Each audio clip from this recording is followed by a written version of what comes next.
Here's part 8 of Invisible Monsters by Chuck Palahniuk. So it's been revealed that Brandy is on a mission to find her sister, and Daisy has been leading Brandy on a wild goose chase all over the US and Canada, writing on pads of paper, maybe your sister's in Texas, leaving lipstick notes on the mirror, maybe your sister's in Seattle, maybe British Columbia. Just going everywhere. That is why they're stealing drugs and selling them to fund this entire trip. And boy, they're raking in the cash. And as they're traveling around, they're of course dosing all of Manus's food, his drinks, everything with female hormones just to really fuck with him. And there was a moment where Brandy and Daisy were alone in another room, and Brandy decides to tell the story of how Shane got the clap back in the day.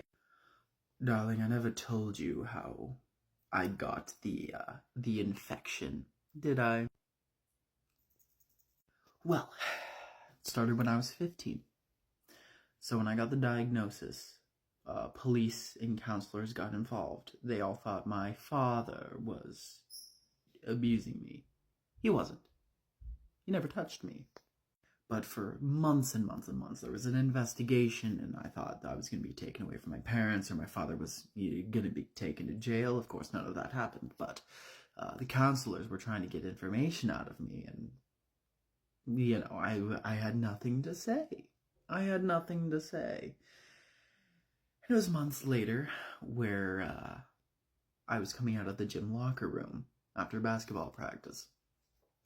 And I was approached by a youngish cop and his rookie or something. He told me that he was here to do a follow-up interview after all this is over and to really get anything else out of me. Daisy was sitting here like, I don't want to hear this.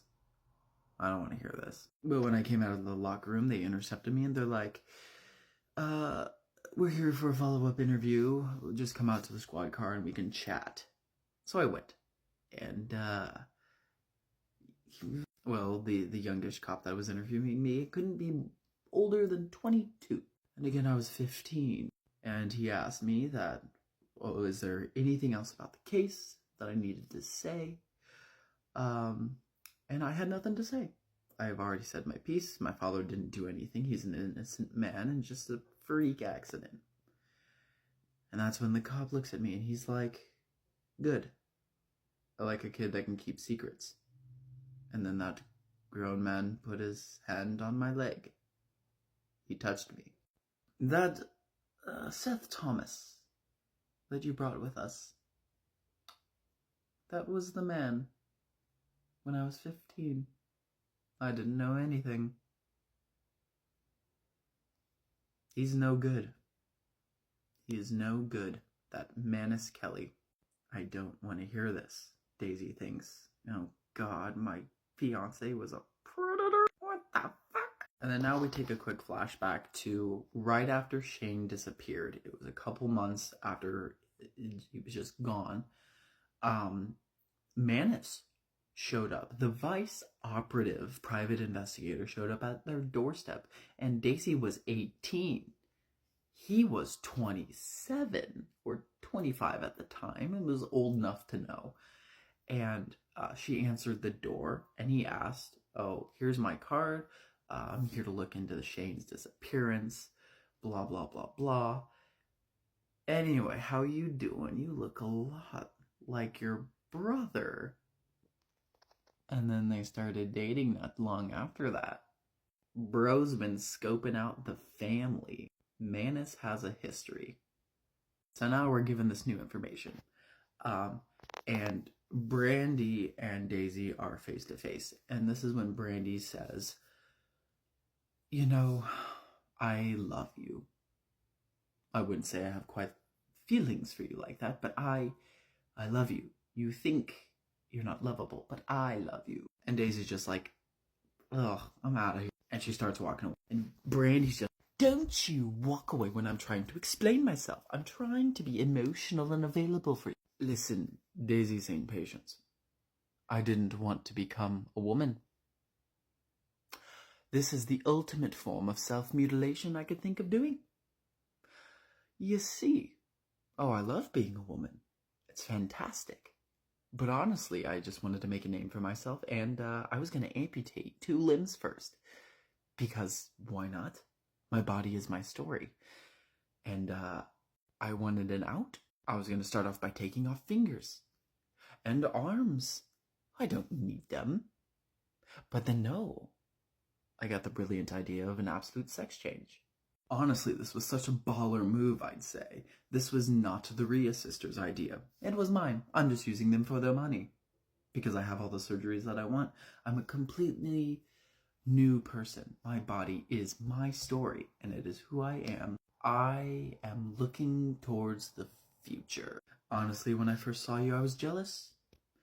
Your face is perfect. It is exactly a baller bitch move that I cannot achieve. You are new. It's fascinating. You get to live a whole new life under a new identity.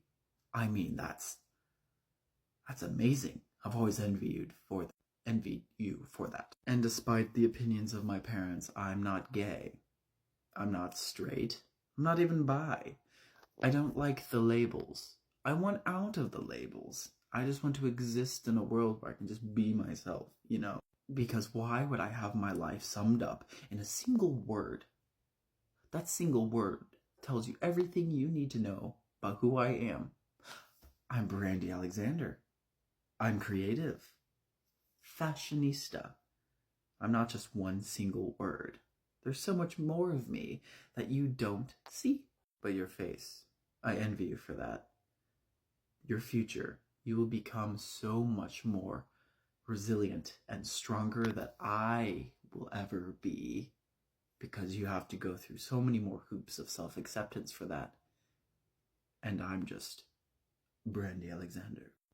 So now they were in Seattle, and it was about time that Evie's money should have arrived at the post office. So they go, they pick up the box, it has been delivered, and they go on to find their next house victim just to collect a little more money. And this is where we reach our current events where the story started.